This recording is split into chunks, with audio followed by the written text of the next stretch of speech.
49ers have a new quarterbacks coach, and to much surprise around the entire football world, it is no longer ESPN Monday Night Football analyst Brian Griese. It is 49ers quarterbacks coach Brian Griese. And let's start wrapping up the 2022 Combine. Offensive linemen, defensive linemen, running backs, and linebackers on today's show. Coming up right now. You are Locked On 49ers, your daily San Francisco 49ers podcast, part of the Locked On Podcast Network, your team every day.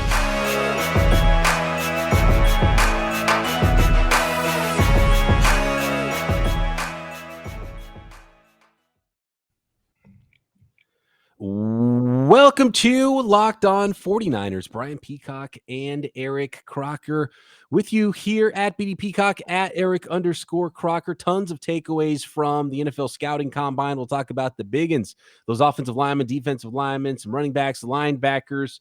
I don't know how involved the 49ers are going to be with some of those positions, but our favorites, the ones that stood out to Croc and I during the combine. We'll talk defensive backs on tomorrow's episode and take some of your questions as well. So hit us on Twitter at BD Peacock, at Eric_Crocker. Brian Griese, though, another shocking name. I thought, this is funny, Crocker. We talked about this earlier this offseason. The 49ers have taken a while to fill all these vacancies in their assistant, especially the offensive assistant coach jobs. And I said to you something, just kind of laughing about Kyle Shanahan and how he always brings in his boys and his guys that he's coached with in the past. And I thought, man, I think he's running out of people that he's coached with, because they've all moved on, been hired with other teams. That Shanahan tree is growing, right? And I did not think about the name Brian Griese at all. It's a surprising one. And he has his ties to the Shanahan family. Both Mike Shanahan, who drafted and coached him with the Denver Broncos, then again in Tampa, where Kyle Shanahan was on that Buccaneers coaching staff. And this was somewhat surprising news over the weekend, or actually Friday, when this news broke from Adam Schefter, that Brian Griese is the new quarterbacks coach for the 49ers. How'd you take this one?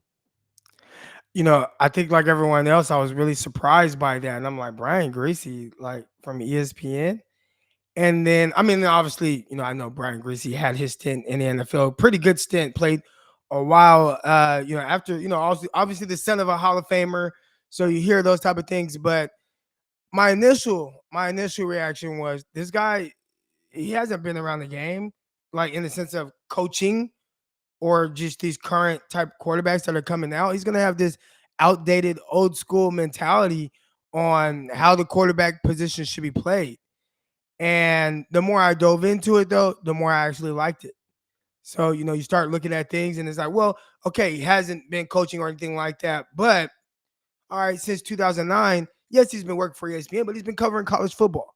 So he's been kind of on the front line of seeing the change in guard of these different type of quarterbacks coming out, the more dynamic quarterbacks. And then there was a soundbite of him and his thoughts on Lamar Jackson and the way he viewed Jackson and his skill set and the challenges that it can pose for defenses. And that was another thing where I'm like, okay, I like where his mind is headed. And then when you look at the experience that he's had with the Shanahans, with both Mike and Kyle, playing for both of those guys, a lot of people think that a quarterback coach or any position coaching, we've had these discussions, is, they got to develop guys. It's like, okay, well, what does that mean? And I think most people think, they're going to change up. He's going to change up his throwing motion. Or he's going to get the feet. Like, no, that's the trainer in the offseason's job. When it comes to a quarterback coach, his job is to get the quarterback ready from a mental preparation standpoint. And when you look at Griese, a guy who played for both Shanahans, understands exactly what they're like. And we know how Shanahans, how they can be. Really, both guys. We've heard stories now. So understanding one, like what they're like and what that feels like as a player. And then being in the system with these guys and understanding how they coach and how they see the field. All right. And now being able to take all of that and put that into Trey Lance in a way for Trey Lance to, understand it to the highest level. That's what you would hope. From that standpoint, I feel like Brian Griese is a good person for this job because, one, again, he's for the current quarterbacks and how they are. and then understands these guys from a mental standpoint. Now, give that information to Trey Lance and help develop him because Kyle Shanahan, he doesn't view Trey Lance as just this super dual threat. He views him as someone that can play from the pocket. How do you get him to take that next step from the pocket? Bring somebody in that truly understands it. So from that standpoint, I like to hire. Interesting. And he's also played the role of the guy who replaced the guy. And, John Elway is legendary. He had a much better career than Yeah. Jimmy Garoppolo. But Jimmy Garoppolo, went to the NFC Championship game, well liked in the locker room. He went to a Super Bowl a couple of years ago. And Brian Griese had the job of following a legend, which is not easy. So he knows what it was like to be the young guy who was drafted, then had to follow a long-time starter with the team. And he ended up making the Pro Bowl in his third year. In 98, he was drafted, didn't play behind Elway. Then in 1999, he was the starter. In year 2, year 3, year 2000, Brian Griese was a Pro Bowler, and in 10 starts had the Broncos going in the right direction at 7-3. Then he sort of tailed off his career, ended up plateauing a little bit, and he was never a high level quarterback, but he's a pretty good quarterback. Ended up being a backup for a while and had a really nice career. But I think you nailed part of it. And if Brian Griese would have become a quarterback's coach in 2009 after he retired, his final season in Tampa was 2008. If in 2009 Brian Griese would have become a quarterback's coach somewhere and had been coaching all this time, I don't think anybody would have batted an eye at it. It was just weird that he went this broadcasting route, and then all of a sudden, this far, 10 years in, plus years into his broadcasting career, all of a sudden leaves the booth, just like John Lynch did, and joins Kyle Shanahan in San Francisco. It was just a surprising hire more than anything. And I don't know how important a quarterback's coach is for developing a young quarterback, but knowing what goes into a position, knowing he doesn't really know the ins and outs of Kyle's offense as much, but he knows the Shanahan scheme. He knows the system. He knows what system Kyle Shanahan came from and learned. He knows the terminology, and he just knows schemes. He knows football, right? He would be able to be able to tell a young quarterback, this is the depth you want on this. This is what we're looking at, man. This is what we're looking at in zone. This is where the receiver is going to sit here. This is what's happening in this coverage. And so he knows all of those things. And so from that standpoint, knowing ball, I don't think is a problem. It was more just a shock that he went from broadcasting to quarterbacks coach. I think was the big surprise here. I mean, as far as his knowledge of the game and his experience playing in the NFL, I have no problems with Brian Griese's resume there. He just hasn't coached before. So I don't know how good of a coach is he? I don't know. He's pretty good explaining things on the air though. Here's the thing that I think most people, they're probably not looking at it from this standpoint, but you have some guys that jump into coaching right away. Sean McVay, Matt LaFleur, these guys that jump into Kyle Shanahan, they jump into coaching at a very young age, right? And then they get the coaching experience that way. Because they can't play. They have no other option. They have no other option. But how much do you take into consideration someone that was playing for a lot of times and the information that they gathered, the knowledge that they gathered from that standpoint, right? Being able to play 11 years in the NFL, how much experience does that give you? Now, obviously, I think you'd say, well, he still has to learn to coach. And that's the part, like, I don't know. But I will say this. Kyle Shanahan, and I said this throughout this process, I trust him with whoever he picks at coaches because so far he's done a terrific job of being able to judge or project the trajectory of coaches, whether it was McVay and LaFleur and all those guys early on when nobody knew who they were, or a guy like Brian Griese where he picked him out of a booth and said, you know what, this guy's going to be able to get the job done. So I'm definitely giving him more the benefit of the doubt because of his track record.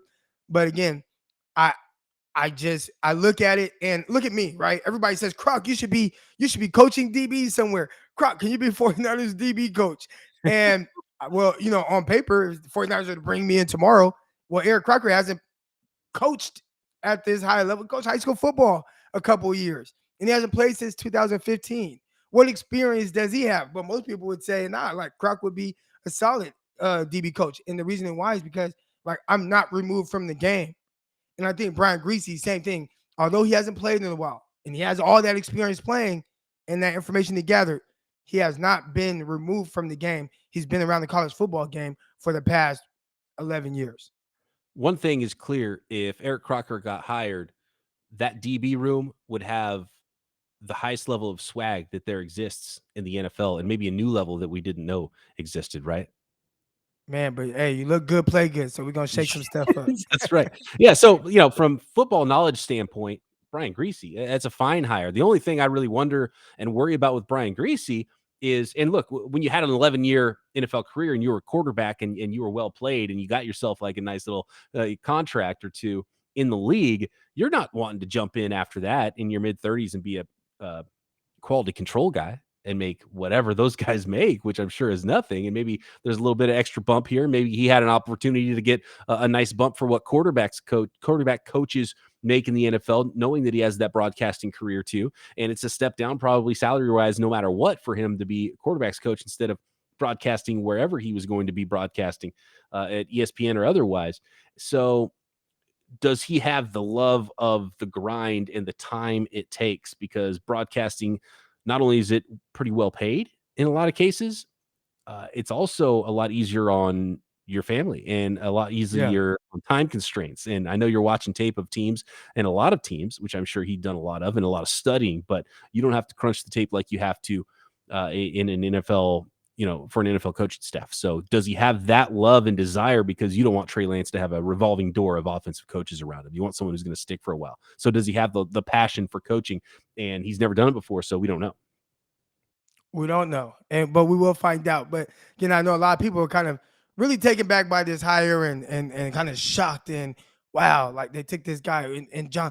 Well, regardless of what you think, whatever John Lynch's responsibilities are, I know there are people that question that, and well, he has guys in there like Adam Peters. John Lynch has been a heck of a GM.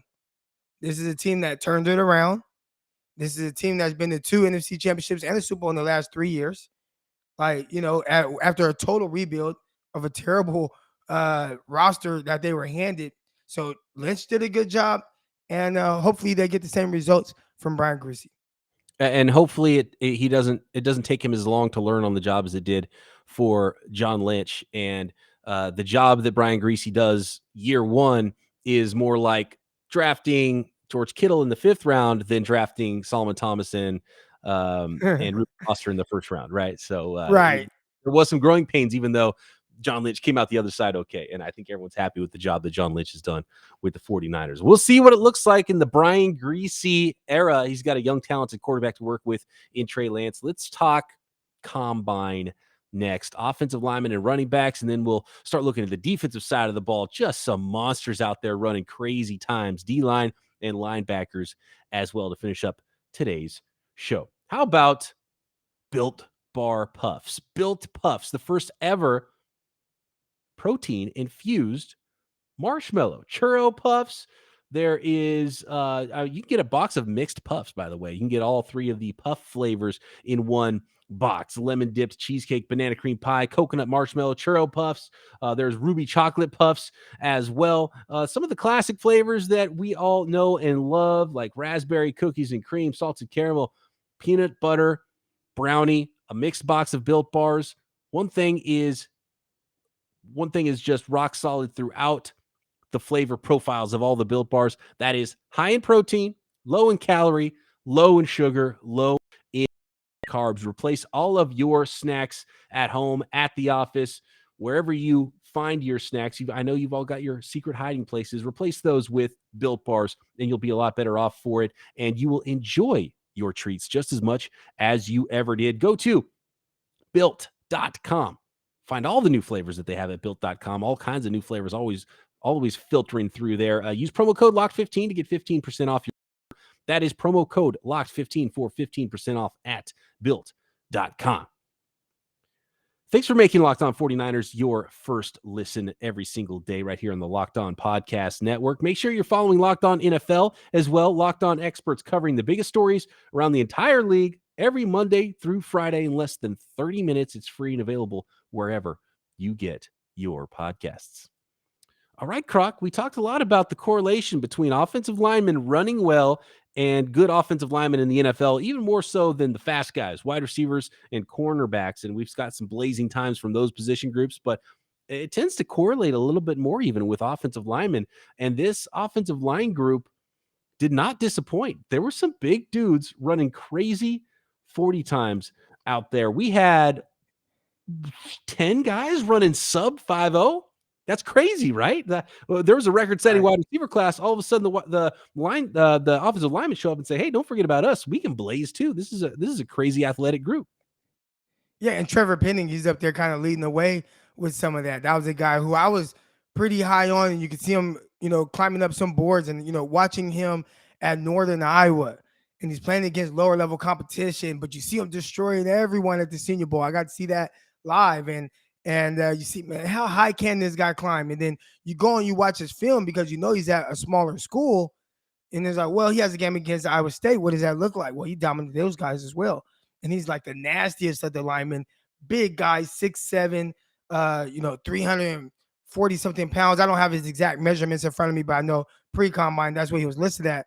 Well, he was one of the faster guys in the 40-yard dash. And we talked about how that translates over to the NFL level and means a little bit more than maybe the receivers and defensive backs running. So that was a guy who I'm pretty sure a lot of teams kind of have their eyes on. And if any guy is gonna, pan down the NFL, looking at those numbers, I think he might be at the top of that list.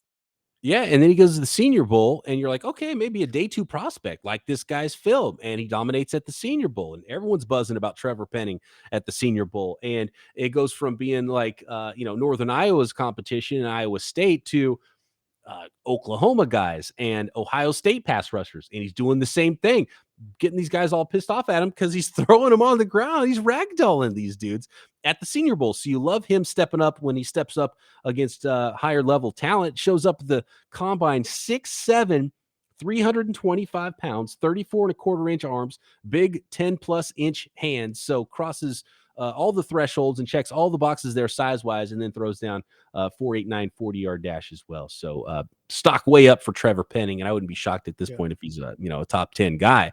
And so that's a lot of money made to go from day 2 area to potentially top half of the first round of the NFL draft. But he's got some competition because some of the other guys we're seeing in mock drafts in the top half of the first round, Ike Ekwonu and Charles Cross, they also blazed in the 40s, also sub 5.0. Charles Cross out of Mississippi State was 6'5", 305, looking lean and fast, 4.95 40. And then Ike Ekwonu, 4.93 in the 40-yard dash. And he's built like my colleague Matt Williamson on the Peacock and Williamson show said he's built like a soda machine.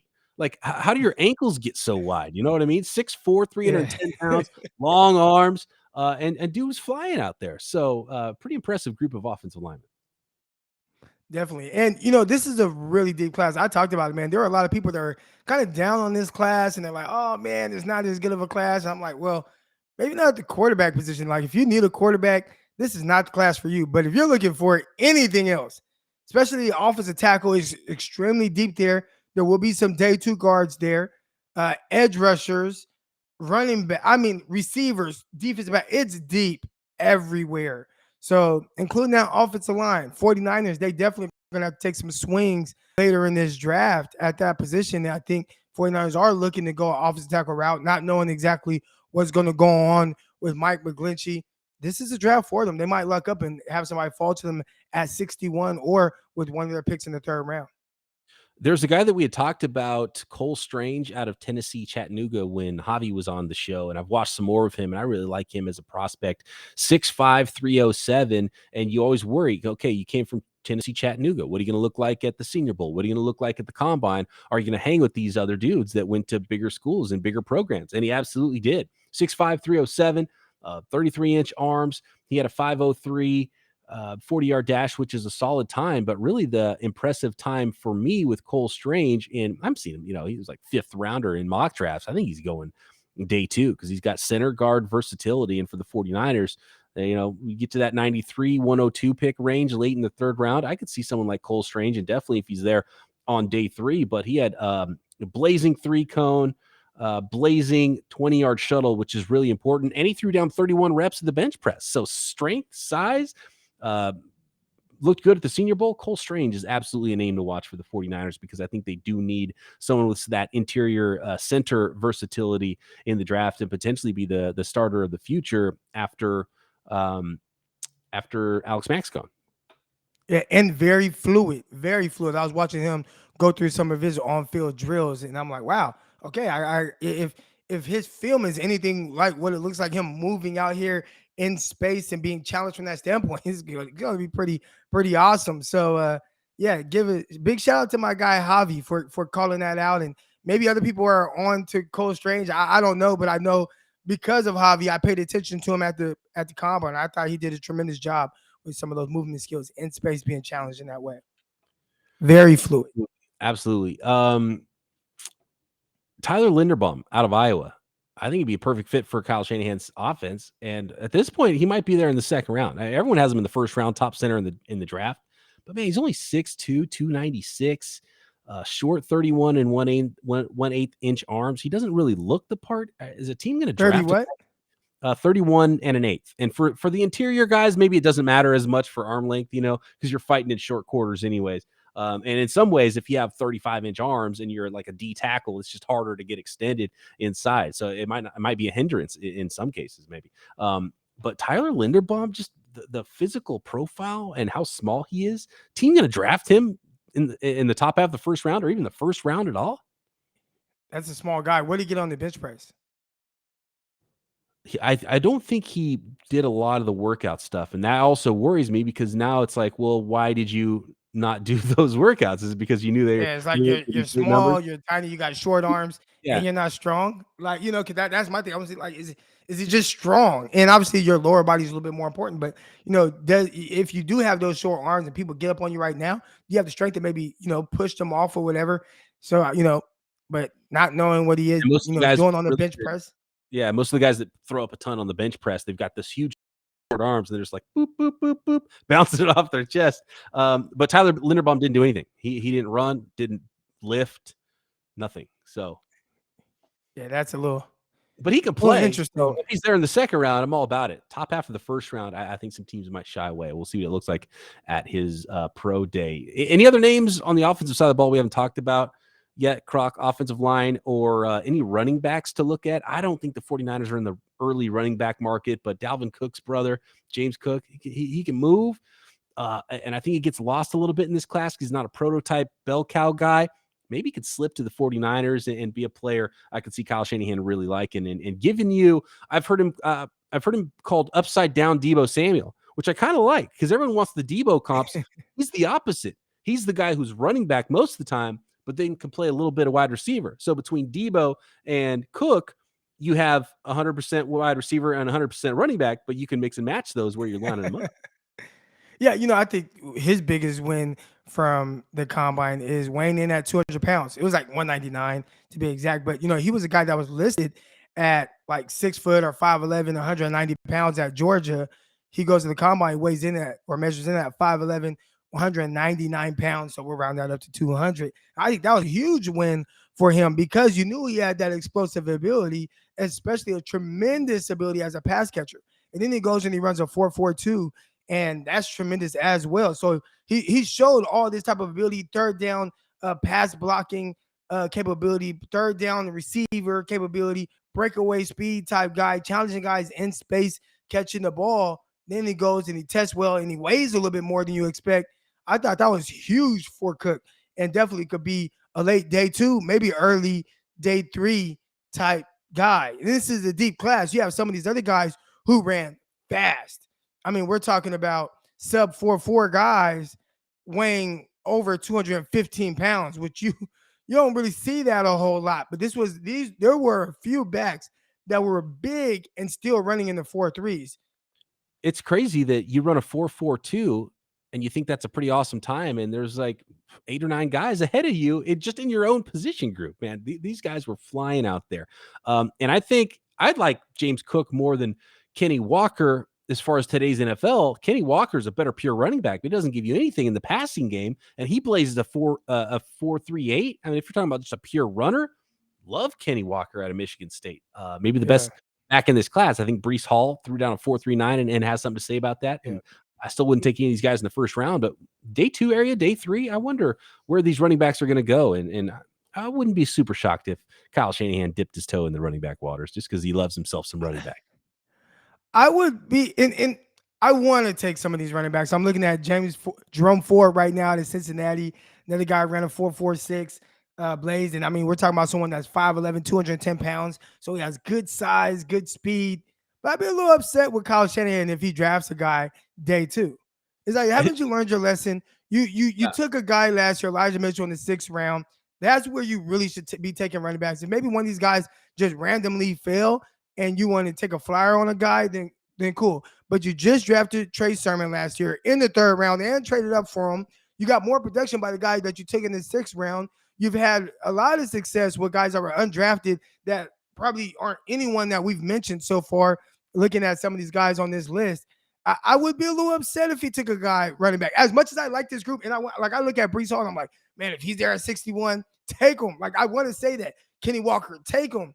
But no, Kyle, you can't do that because you haven't had the success, and the success you have had with guys that are either drafted later or undrafted, and you've gotten a lot of production out of those guys. So I wouldn't draft a guy.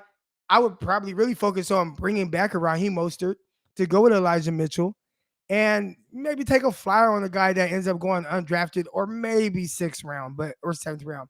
But Right. don't Yeah, draft any of these guys high, as much as I like them. it would have to be like Elijah Mitchell situation from last year where the guy falls too far where you just have to take him on day 3 rather than, fighting to go up and get a guy on day 2 like the Niners did last year. And that guy didn't even end up playing for the team. All right, let's move on to the They hate him. Front 7, linebackers and defensive linemen. Some quick takeaways from that group. We'll get much deeper into the draft class at all of these positions later in the offseason. We'll save Croc's thoughts on the DBs for tomorrow's show from the Combine. Football might be over the season, but basketball in full steam, both pro and college hoops. I had fun betting on some Combine props. I nailed the over on Rich Eisen's 40, by the way. I knew he was going to run slow this year, and he did. So I made a little cash. Thank you, Rich Eisen, for not being athletic. You can find it not only draft props, but Super Bowl futures. Of course, the college tournament is coming up. Tons of wagering to bet on with college basketball in March, and betonline.net is the #1 spot for all your sports betting. Remains the best spot for not only wagering, but sports scores and news as well this season. And it's not just football. It's not just basketball. BetOnline.net is your source for hockey, boxing, UFC odds. There is tons of props and even some Vegas casino games as well that you can get in on at BetOnline. Head over to the website or use your mobile device today and find out about the trends and all the action at BetOnline, where the game starts. Croc, I know you have some favorites on the D line, and I would not be shocked if the 49ers go there early again. Is there some names that you like, some standouts there on the defensive line, whether it's way ahead of where the 49ers are going to draft or someone that might be looking at pick 61? Because these big guys are moving, and it's kind of scary. And when you have a defensive lineman and he's not going to be anywhere near the 49ers, but when you have a guy like Jordan Davis who runs a 4.78 at 340 pounds, I'm not no hyperbole, that's lethal.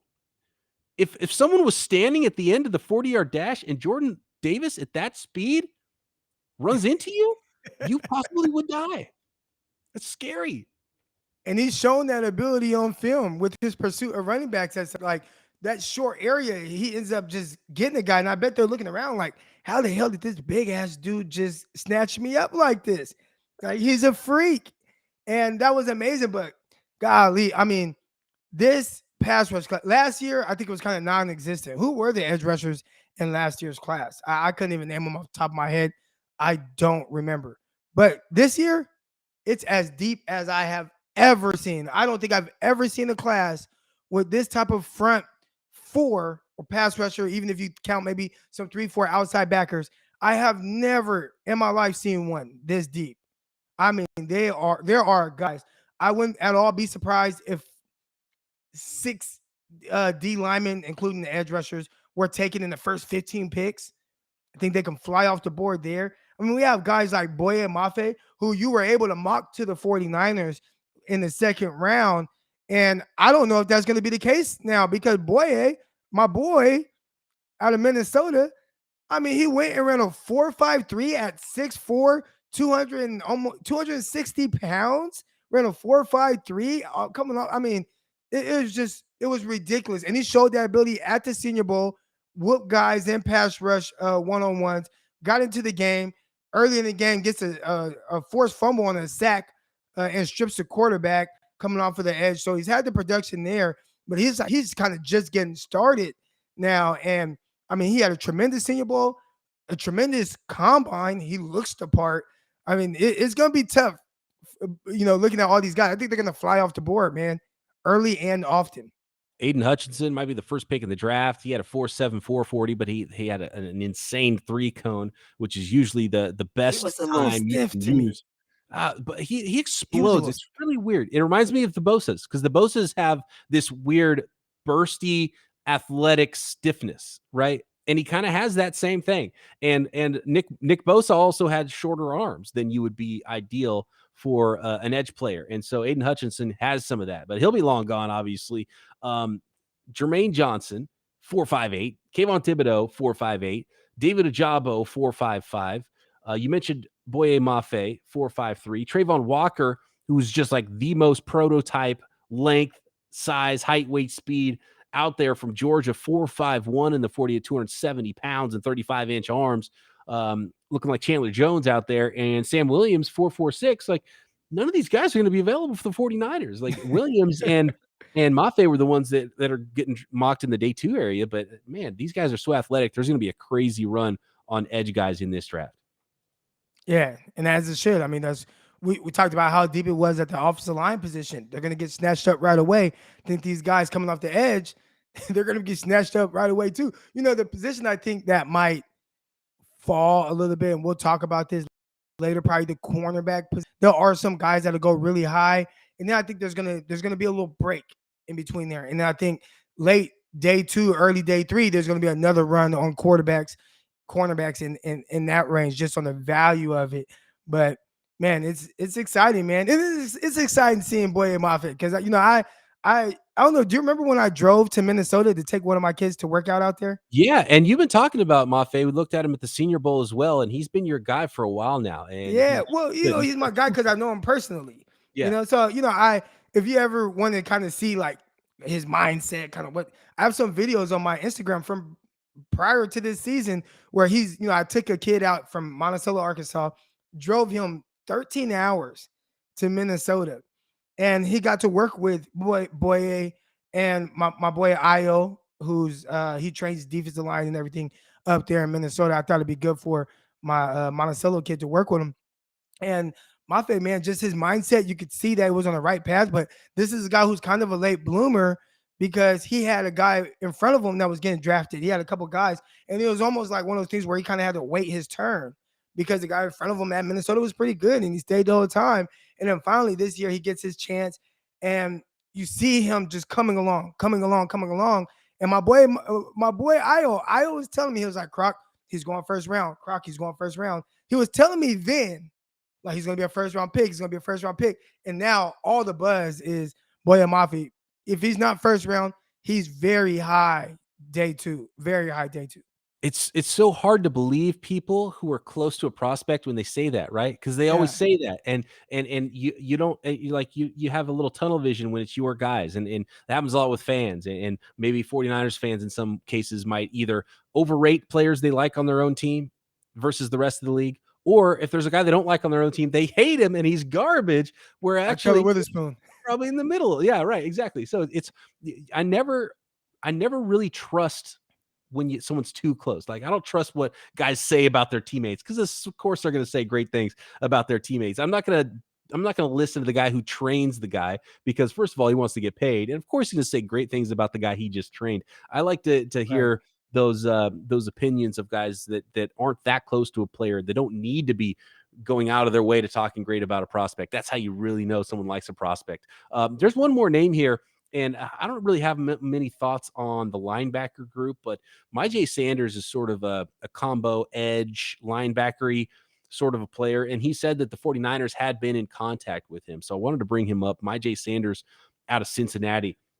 He showed up at 6'5", but only 228 pounds. Very tweenery with that size profile. 32 and 5/8 inch arms. So he's not quite what you would want for to say, oh, let's just throw 30 pounds on him and he becomes a full-time edge, right? Even though that's kind of what he is. I would have liked him to be a lot bigger and longer, and then it would look better with his workout numbers, but he doesn't have the type of workout numbers that you say, oh, he's going to be a no doubt outside linebacker, off ball linebacker either. So I don't really know what to do with Myjai Sanders. 6'5, 228, 32 and 5/8 inch arms.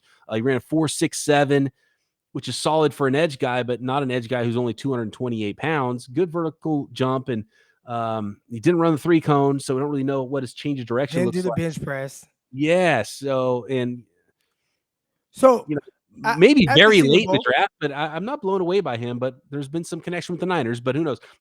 Just because the 49ers talk to a prospect doesn't mean they're going to draft him either. at the Senior Bowl, I'm standing with my guy Ayo. I just talked about him raving about Boyan Mafia. He also raved about the kid out of Jermaine Johnson from Florida State. He was Well, just watching him. He's like, "Oh man, that guy right there." I And think now you hear about him kind of we can creeping up trust your boards. guy. He's got good evals. He's got good information. Yeah, he's got good information. But he talked about Myjai Sanders a little bit, and he watched him, and he said he has some good stuff. He said, you know what, though, Croc? He is built kind of like he's very slim, but he said his frame has the potential to really fill out. And I truly understand. I'm looking at him, and he kind of has those narrow hips and just this narrow build. But he was like, nah, his frame that he has, he can add 25 pounds, and you wouldn't even notice, really. He just would fill out more. So there is a little bit more to Myjai Sanders, but I do agree with the fact that, it's like having a cornerback, like, I don't know, Roger McCreary. We'll get into these guys on the next episode, but Roger McCreary, who's slight build, he's about 5'11, 186 pounds. That was his numbers at the Senior Bowl. I don't know what his numbers were at the combine, but not very big, but then has these sub 30-inch arms. So we're talking about 28 and a half inch arm length arms, not ideal. All right. And then he goes out and runs a 4.55 or whatever his official time ended up being. That ain't great. I think that's what we're seeing with Myjai Sanders, where it's like, dude, you're lacking in the weight department, so that you're supposed to be even faster. And then it's like, well, you don't even have that type of speed and capability. These guys that are 30 pounds heavier than you are running much faster than you, not even just a little bit faster. I mean, they are running much faster than you. I think that's kind of going to hurt a guy like him and potentially have him go to a 49ers, but be more of a development prospect. Because if you can get him to the point where, and I've watched him play, he has a motor, he can move, he'll give you moves, he does a lot of good things. Maybe he just needs to be developed a little bit more, and there's a lot more in him that they're able to get out of him. Yeah, depending on where they fall, makes more sense later than earlier with some prospects, and you don't take them completely off the board, especially when there's potential for growth there, and maybe he does become a 250-pound edge monster. How about Troy Anderson? We talk a lot about positionless offense. What about positionless defense? Troy Anderson, the fastest of the linebackers. I don't think the 49ers are really in the off-ball linebacker market unless maybe they trade a guy, because it seems like they have too many as it is already, and they've already got some good ones in-house. And Troy Anderson's probably going to go too high, but he has to be a prospect we talk about really quick here to end it. Out of Montana State, 6'3.5", 243, and then he blazed a 4.42 in the 40, 36-inch vertical jump, played running back, played linebacker, he plays special teams like a maniac. And actually his NFL comparison, according to Lance Zierlein of NFL.com, is Mark Zacha, former 49er, who was a really athletic guy and a really good core special teams player. And I think at this point, with the athleticism that Anderson showed, he might not fall to the area which I thought he would have, but really just an oddball prospect that can literally do everything, but maybe doesn't play one position well enough, despite his athleticism, to get drafted that high. Yeah, and I just watched him run his 40. Looks good, looks smooth. Obviously, he has the size, but not going to cut it for the 49ers. They like guys that are former safeties. When you look at Fred Warner, Aziz Al-Shaair, Dre Greenlaw, those guys have safety in their background. Trey Anderson played a lot of different positions, but if he didn't play safety, he's off the 49ers radar. I'm looking at linebackers here. Who's the fit? Maybe Brian Asamoah out of Oklahoma, 6 feet, 226. Chad Muma, Maybe 239. Myjai Sanders. I mean, that type of guy, right? That has that. No, he don't have the athleticism. I don't know. He'd be more of the hybrid edge, not the hybrid safety linebacker. I'm thinking of like the safety linebacker type. This isn't a good group for those, actually. Yeah, I'm not You seeing got any. you got to look at the safeties. Let's see. Oh, so someone that's working out. Okay, So that'll be our so I'm homework. looking at. So here we go. Right here. Right. No, wait, hold on. Let's tease Deny. that, Croc. Let's tease Okay. it. If you're talking about safeties, let's tease some safeties that worked out with the safeties, but might be linebackers because we're out of time today anyway. Because that's where the 49ers are going to find their linebackers, right? Those former Right. safeties. They might convert some guys. So let's take a look at the defensive backs. Maybe a player in there that could be a linebacker for the 49ers. Corners, safeties coming up tomorrow. Thanks everybody for making us your first listen here on Locked On 49ers. For your second listen, check out Croc doing Locked On NFL Draft. Do we have a mock draft Monday coming, Croc, this week? We do have a mock draft Monday. After you guys listen to this, make sure you listen to the Locked On NFL Draft. We got the mock draft coming live too. And it's my mock draft. It's my picks. It's all Croc my mock. entire first round. So, and I'll try to plug in the 49ers somehow, some way. Yeah. Okay. Are you going through pick 62? All the pick 64 through the first two rounds? Oh, come on, Croc. You got to go 2 rounds in your mock draft. And I'm doing Peacock and Williamson podcast every day as well, right here on the network with my co-host, Matt Williamson, talking about the entire NFL every day. Croc and I will be back tomorrow right here, Locked On 49ers.